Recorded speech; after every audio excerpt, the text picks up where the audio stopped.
The investigation into betting on the date of the general election.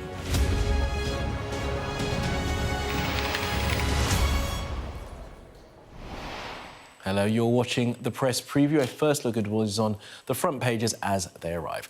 In the next half an hour, we'll see what is making headlines with the barrister and former Conservative Minister Anna Soubry and the columnist Angela Epstein. Guys, thanks very much for being with us. Let's take a look at what is on some of those front pages. And the Financial Times leads with Israel targeting Iran-backed militants in Yemen and Lebanon. The Eye also leads with those airstrikes as the Lebanese Prime Minister says more than a fifth of the country's population have fled their homes. The Guardian, violence escalates as Israel targets Yemen in airstrikes, is the headline there. While The Times says Israel appears to be preparing for a ground invasion of Lebanon as hundreds of tanks gathered near Israel's northern border.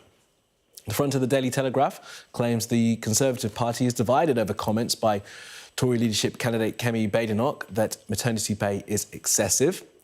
The Mirror says Chancellor Rachel Reeves is planning on ploughing millions of emergency money into the NHS. Also on the NHS, the Express reports Labour's winter fuel payment cut for pensioners will cost the NHS £169 million a year. The front of the Mail features another extract from the former Prime Minister Boris Johnson's book. In it, he says the French President Emmanuel Macron weaponised the small boats crisis to undermine Brexit. The Metro reports on new data that's boosting calls for more in-car breathalyzers in an effort to deal with incidents of drink driving. The Sun splashes on a story about the England and Manchester City footballer Kyle Walker claiming his wife made an ultimatum, give me £15 million to stay, is their headline. And the Star reports a surge of dead man's fingers and death-cap mushrooms across Britain because of the weather. Now, a reminder, by scanning the QR code you see on screen during the programme, you can check the front pages of the papers while you watch along with us. Right, let's get straight to it. You've got Anna and Angela with us now, guys. Thanks so much. Commentary from you as we were going through those lists there, Anna, but we'll get to those later. Angela, let's start with this story here on the front of the Financial Times, in front of many of the papers as well, the increasing strikes by Israel on Iran-backed proxies. Yeah, so Israel seems to be appearing to be gearing up for a ground invasion of Lebanon. There's been hundreds of tanks massing on the northern border. They've also launched waves of airstrikes against parts of Yemen, the port of Yemen. Obviously, these are all Iranian-backed proxies that all have the same aim, which is that, you know, they want to demonise and eradicate Israel. That's quite clear. Now, I think it's very important because, obviously, we're all very deeply concerned about, is this going to tip into this huge regional conflict? And I think what isn't constantly reminded as we report these stories is that Hezbollah have had a 32-year reign of terror over Israel and over all of the Christian villages along the border where they secrete their militants. Over the last year, since October the 7th, since the atrocities of October the 7th by Hamas, another terrorist organisation, they've sent 8,000 rockets into Israel and 60,000 people have been displaced from their homes. And it's not a story that was robustly covered because of so much going on in Gaza, but these people have been out of their homes for months. And Lebanon, unwillingly, because of Hezbollah, and innocent people get caught in the crossfire in all wars, and every innocent person that dies is one too many. But because of Hezbollah and their reign of terror, they're now caught in the crossfire. And the problem that I think we've got is there's a lot of talk about ceasefires. And the implication is that there's somehow a moral equivalence between Israel, a sovereign state which is entitled to defend itself, as we would expect the UK if it was under attack, relentless rocket attack, and Hezbollah, which is a designated terrorist group. And the thing that I would say is back in 2006, at the end of the 2006 conflict, resolution, I think it was 1701, UN resolution, said to Hezbollah, stay, 15 to 20 miles north of the Litani River. There was going to be a buffer zone that would give protection to Israel, and it would also prevent that massing of Hezbollah militants around the border. Well, they didn't adhere to that. So my concern is that if Israel doesn't finish the job, and of course we are anguished at the pitiful human damage, then what happens? Because Hezbollah are clearly not engaging in the rules of warfare and law. You're not dealing with a sovereign state here. That resolution 1701, it is reported that the Israelis also broke as well by overflying that particular zone, and there is a UN mission there there that's meant to be peacekeeping, which hasn't. But the UN didn't do what they seemed incapable, unwilling, or unable to do it, and that was the problem. There's been failures all around, hasn't there? I mean, is that where we're getting to? Oh, this is madness. Anna, this is absolute madness that Israel is engaging Does it go as far as Israel wanting to take on the groups, as Angela says, that want the destruction of the state of Israel?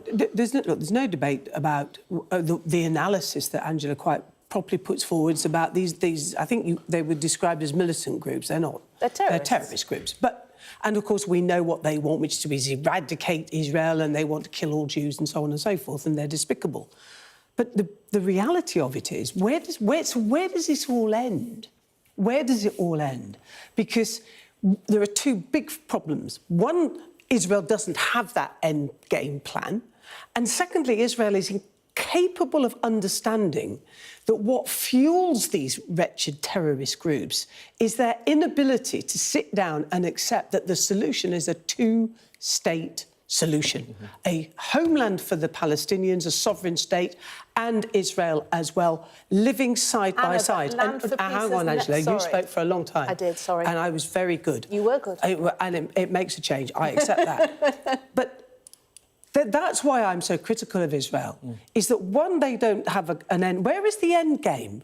How's it all going to end? Because for every single horrible member of Hezbollah, or whether it's the Houthis or Hamas, Israel is actually creating the terrorists of the future, because the people who are caught up in it are the innocents and are the children, and in the absence of a Palestinian state, they will be the terrorists of the future. There have been offers of land for peace all through the history since the establishment of the state. At the establishment of the state, you had the partition plan. So every single time it was rejected. Unfortunately, you're dealing with the three of us terrorists around here will not be able to solve the situation in the Middle East. But let's think about what we can look at right now. Well, I mean, look, as the violence continues, is there now a danger that if Israel continues striking against Hezbollah and targets in Yemen, that the Iranians get involved and the region then falls into war? And surely, as John Kirby has said, the US National Security Advisor, to try and bring about peace does not happen with an all-out war with Iran or Hezbollah. Right. Well, the thing is that the Iranians' vulnerability, if you like, was exposed with the very audacious pager attacks, which were very imaginative, very James Bond-esque. This idea that, well, should I answer my phone or look at my will I be next? And the fact that, obviously Iran wants to be the regional leader in the Middle East. Iran is the sponsor, the state sponsor of all the terrorism surrounding Israel, from the river to the sea. They want to eradicate the state of Israel, as you say, and all the Jewish people that live there. But yet, there hasn't been an immediate response.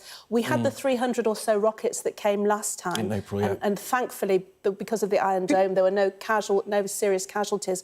That's what nobody wants, an escalation. Everybody wants it to. I think Netanyahu absolutely I think Israel just wants to finish the job and live in peace. They did not want October the 7th. What is finishing the job? What is finishing the job? The question is at this stage. At this stage, look, I'm not a soothsayer. I don't have a crystal ball. But and I know it's a difficult analysis, but in the Second World War, there was no suggestion of let's half finish the job with the Nazis. We'll do what we can in order to protect our sovereign state, as we would expect any state to do. What are they supposed to do if you half finish, if you don't at least do enough to make them retreat? So you're going to... Israel's aim is to kill every single terrorist in all these countries. That's really going to happen?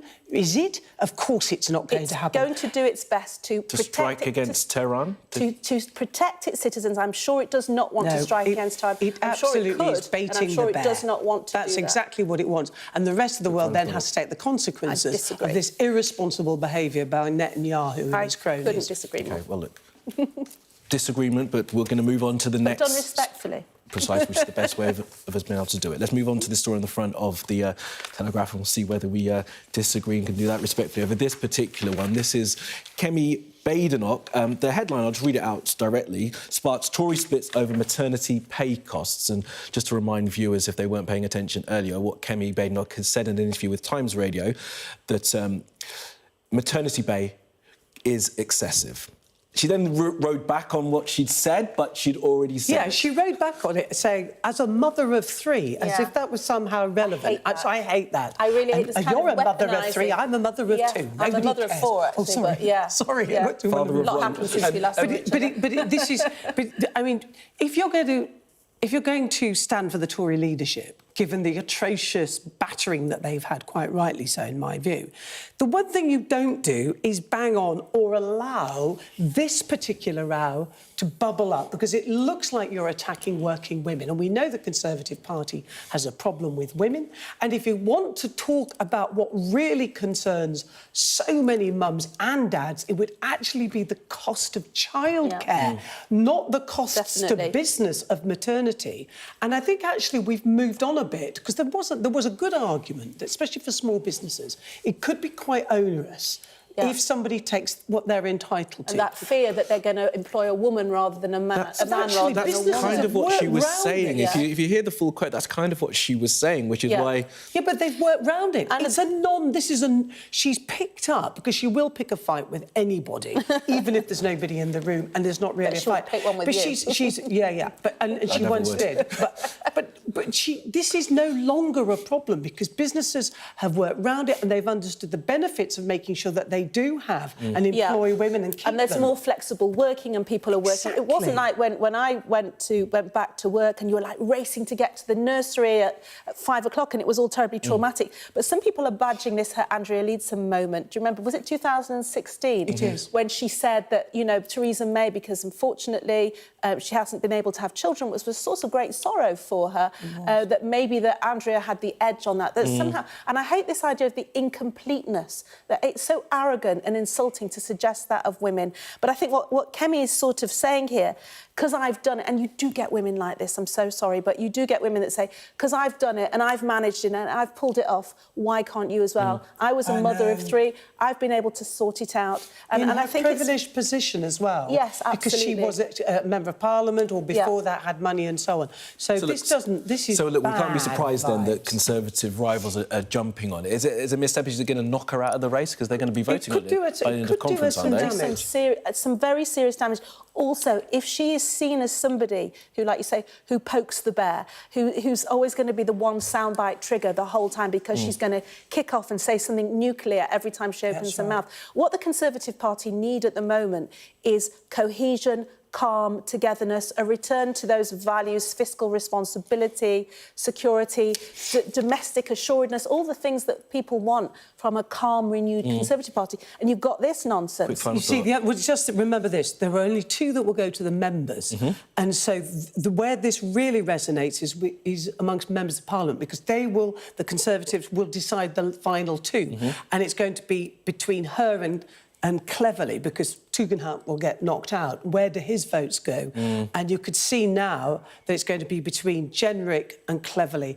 And in that event, hopefully Mr Jenrick will lose, because Cleverly, although I wouldn't vote for any of them, he's marginally better than Robert But he's a Jenrick. centrist and he's calm, and that's what they need. That's arguable. And Kemi has said that she was misinterpreted. Let's just be fair to what she said, but she did say it. All right, Angela, Anna, thanks. Thanks That's the both. thing we'd say, not you? All right, well, coming up, more from the papers, including this in the Express on the impacts, cuts to the winter fuel payment to pensions and the impact, that they could have on the NHS.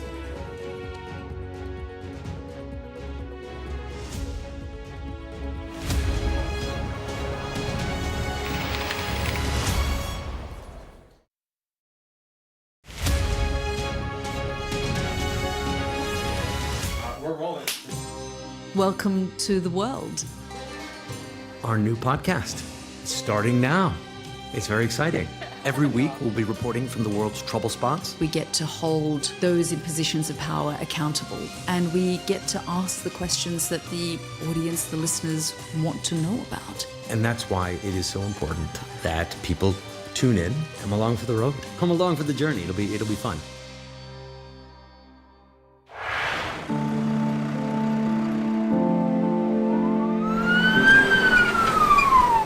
That has happened within minutes, and now it's coming from both sides. And it's moving this way.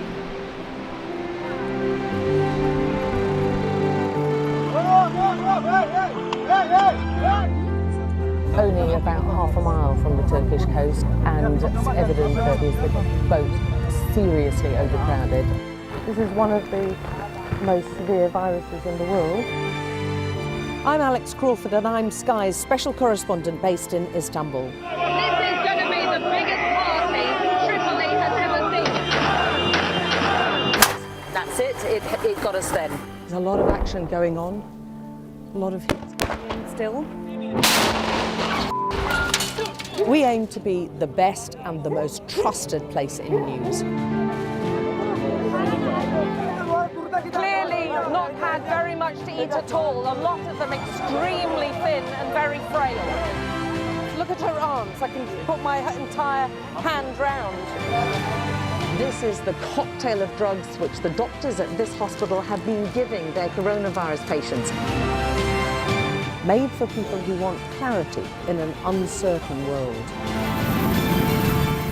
Mother Nature can be vicious, absolutely savage. The world's largest falls now down to a trickle in places. I can't imagine how much plastic is lying at the bottom of this huge lake. Oh! Close and personal with her, aren't they? This is what makes the job so fantastic.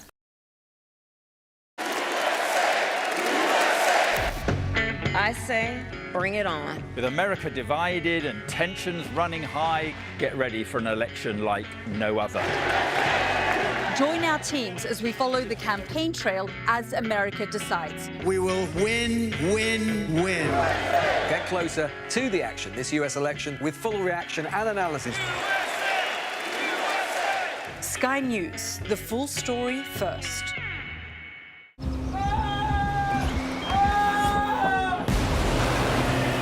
most significant day of this conflict. They keep telling us that they want aid. And this is what's left of it. Tanks, heavy vehicle. Why only in America? People want their country to work. Just want a job in a normal life. Why are these homes empty? I want you to be honest with people. That has happened within minutes. Sky News, the full story first. Free wherever you get your news. Hello, welcome back. You're watching the press preview. With us, the barrister and former Conservative Minister Anna Soubry and the columnist Angela Epstein. And Angela, let's get straight on with this next one. We're going to start on the Daily Mirror. Emergency money is the headline. And someone take us through the story, Angela. Yeah, so Rachel Reeves says that she will... I was just about to go into a Rachel Reeves voice, and that's very dangerous, isn't it? That kind of mechanical voice. Rachel Reeves will plough any spare cash, I'm not sure where that's going to come from, into the NHS to repair the damage 14 years of Tory cuts. So she says she's going to put saving hospitals by slashing record waiting lists at the heart of her first budget next month. Obviously, the concern with this is that we've just seen so much good money go after bad within the NHS. You know, and it's a cliche, we treat it as a religion and the money goes in, and it's not the amount of money, but it's the mismanagement of the money. If you talk to anybody that works within the NHS, any kind of clinical leads, they'll tell you that it's the poor management rather than the lack of funds, or the two go hand in hand. And of course, in tandem with that story is the front page of the Daily Express. Cruel winter fuel cuts will cost the NHS £169 million. We'll come on to that in a second. I'll try to get Angela's thoughts on the extra money going in. I mean, and the point I think Angela's making, sorry, Anna's thoughts on it, the point Angela's making there is about the reform as well, that has to go hand in hand. And that is a critical part of what Labour plans to do with the NHS. And Wes Streeting, who's the Secretary of State now for Health, has made it very clear that it won't be about money. But I have to say I don't agree. I think there has been, even though 14 years of Conservatives government increased the amount of money going into the NHS. There's no debate about that. Overall, the money went up. Unfortunately, and I remember when I was a minister in health, we knew it wasn't at the rate that it needed to be because because equipment costs more. So you've not had the investment, but also we've not kept up. Especially on the technological side, as we should have done. But actually, I think this is another bigger story, which is Labour's had some very difficult weeks, and it's been rolling the pitch that it's going to be an awful budget. We're going to have tax rises, and it's all gloom and doom. And this Chancellor is going to have to pull some rabbits out of the hat, and this is the sort of rabbit she will pull out. There's been lots of talk of them changing their sort of borrowing rules as well, which will provide extra money. And that will be for infrastructure investment, which our country desperately needs. I don't have a problem with that. But This is the headline that they want. But the whole problem is, sorry, I didn't mean to move so quickly, but because I saw the two really in tandem, the irony of the winter fuel cut, the cuts to winter fuel, the winter fuel payments, which was in part to put more money in the pot, was then by default there'll be people who will be suffering health consequences as a result of not being able to heat their homes. So what they save in terms of cutting the winter fuel payment, yeah, absolutely. It is 9 million pensioners who are going to miss out on it, isn't it? So bizarre economics that are completely skewered, and this idea of sort of this is proper management, and then we've also but this is the Daily Express, so we always have to take a very large dose of salt. When OK, but we've got to also put it. 169 million. OK, but we've also got to put it in the context of the freebie scandal. So we've got looking for emergency money, we've got winter fuel cuts, and meanwhile it's the row that will not go away, which is the amount of money that. But let's talk about winter fuel cuts, which is on the front page of the Daily Express. But it's relevant because it's very difficult for them to argue about winter fuel cuts when they've got a Prime Minister who's more than capable of paying for his own. It was one of the reasons Reggie Duffield gave for becoming an independent. But go on, Anna, quickly. No, it's really quite important to counter this, because it's not right that somebody like me should be getting a winter fuel allowance. I mean, people, and we can go back to the history of the winter fuel allowance, which was a giveaway by Gordon Brown because it looked great and he got a good headline out of it. In fact, this is a tough thing to say, I accept, but a lot of that money actually just went up effectively in smoking boilers and so on, heating homes. Heating homes is important, especially for those people who find it difficult to heat their homes. The people on pension credit will continue to get the winter fuel allowance. Yep. And the trick that what the government should have done, because it's the right thing to do, which is to get rid of the winter fuel allowance. But what they should have done, and some of this they have, so they've said more people claim it because it's the most underclaimed of all benefits. But they should have taken a slice of it, and then they should use that to encourage people to better insulate their homes. There's some great charities who do great work doing that. But on the point, though, about people who can afford to pay their fuel bills like Anna, should they still be getting the £300 a year stipend? It's ludicrous that people... That's always what they call, well, I always used to call the Mick Jagger argument. So, you know, Mick Jagger or Paul McCartney... She's not quite Mick Jagger. She's not Mick Jagger. But all these very, very clearly solvent pensioners, and I wouldn't call you a pensioner either... Well, I am. Well, OK, we're splitting hairs here. But the point is that, you know, he will get it automatically whether he wants it or not. This has been a blunt instrument. There are people who will suffer as a consequence. Hang on a second, there will be.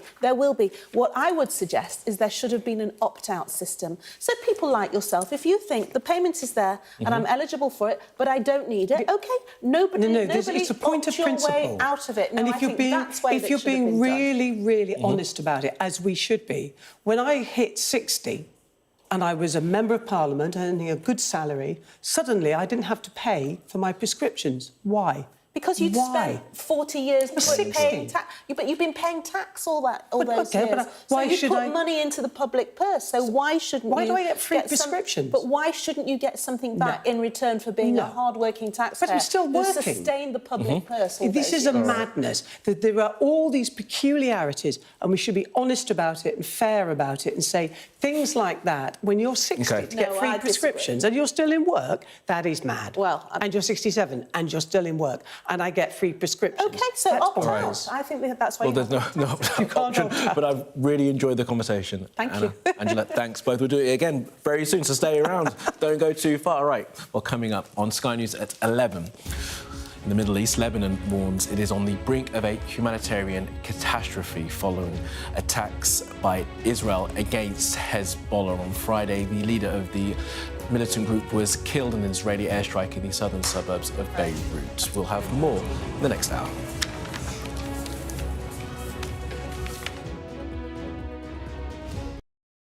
There's always more to the news than a headline. We want to discover, to delve a little deeper, to find out what's really going on. Explanation, analysis, the people at the heart of every story. I'm Neil Patterson, and this is the Sky News Daily Podcast. So, by the end, we'll hopefully all understand what's going on in the world just that little better. Available wherever you get your podcasts. We've got your Sunday mornings covered.